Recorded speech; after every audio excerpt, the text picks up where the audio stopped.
Hey, brothers and sisters, this is your girl, Purdy Rose, and I'm motivating the souls, giving you the good news live from Las Vegas.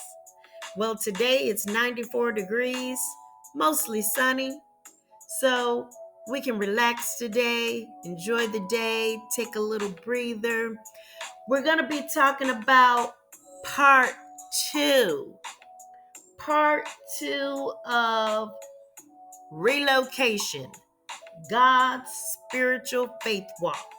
This is part two. This is our commentary part where we get to kind of like just relax and just give a couple of little tips, a little strategy on how to live more successfully in hearing God's word. And as you know, we're always given the bread of life because God is real. And he is real, real, real. And he dwells within you as you. Always remember that. So, in part two of Relocation, God's Spiritual Faith Walk, basically, let's talk about some of the things that he does in order to get you to move out of the situation that you are in.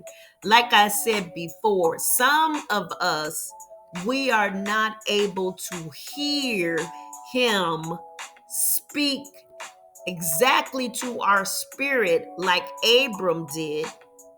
In Genesis chapter 12, we talked about how God spoke to Abram. This is why he is the father of faith, because he walked out not knowing where he was going, what to do, but God said, leave. And he left. And we said that it was probably a calling that was already given to his family through his father to go to Canaan. However, his father decided to pitch tent in Haran. He was going to Canaan, but he stopped at Haran. So God spoke to Abram. And when God spoke to Abram, he left and he did this. And sometimes we don't want to leave. We don't want to let go of our possessions. We don't want to let go of our home. We don't want to let go of our job. We don't want to let go of our family because they're all we know. And we have attachments to things. We are humans and we automatically attach to whatever is a part of our life. Like, give you an example. If you go to a conference or if you go to a seminar or if you go anywhere, you will sit next to someone, and I guarantee you, when lunch is called, you don't even know these people, but you're going to go to lunch with the people that you're sitting with. You're not going to go to lunch with anybody else in the room if you don't know them.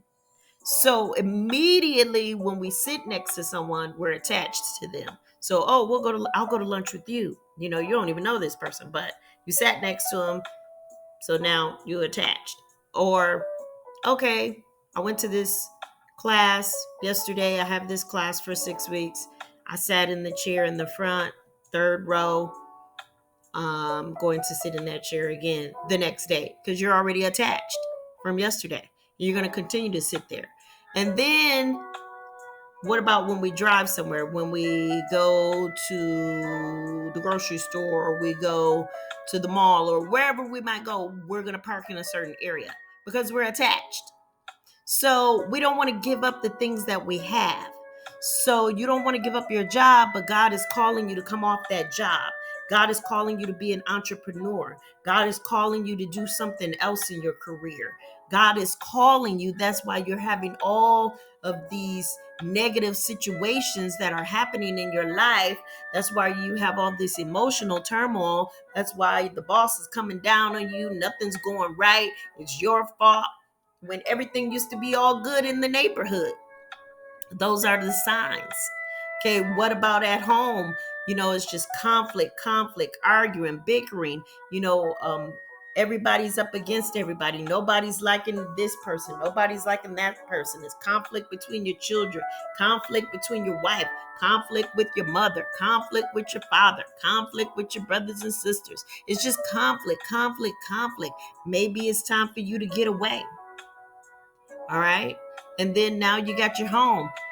You're living in a home that's too big for you. You're living in a home that you're paying over 35% of your income on. You're living in this huge establishment. You're driving this fancy car. You probably can't pay the car note. You're just going through. You're just going through. And just everything is just crashing in on you, and you don't understand why.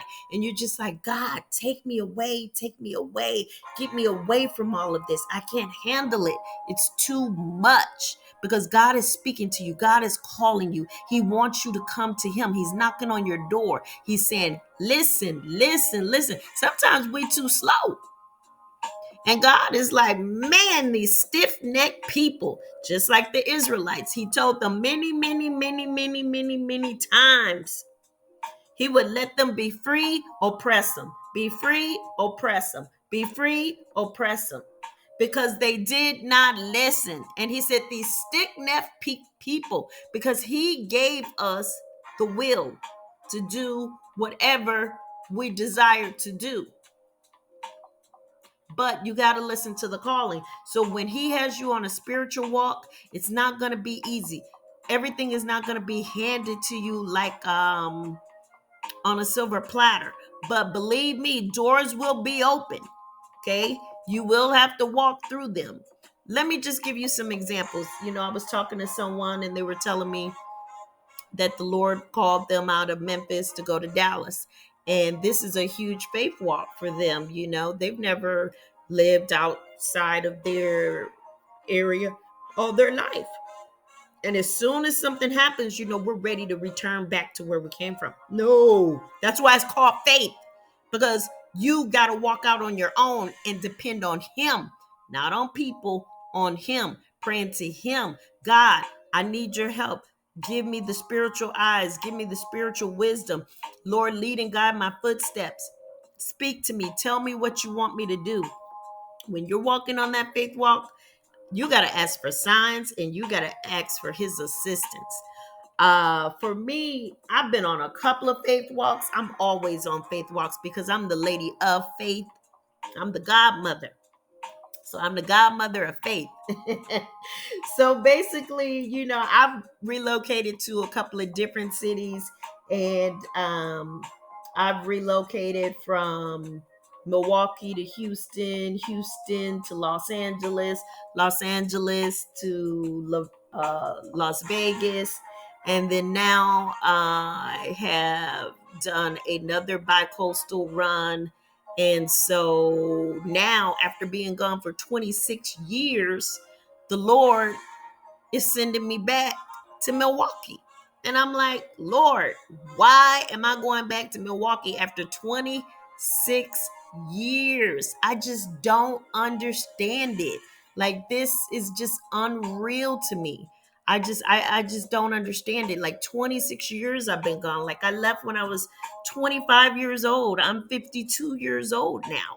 Returned back to my hometown where I grew up, and it's like I left there for a reason, and now I'm returning. Never in my wildest dreams would I ever have thought that I would return back there. So I'm living bi-coastal now, and it's been an interesting journey, but I can definitely tell you that God has opened up all the doors and that he is doing great things. So tune in to part 3 where I'll talk more in depth about relocation, God's spiritual faith walk. Well, we're out of time.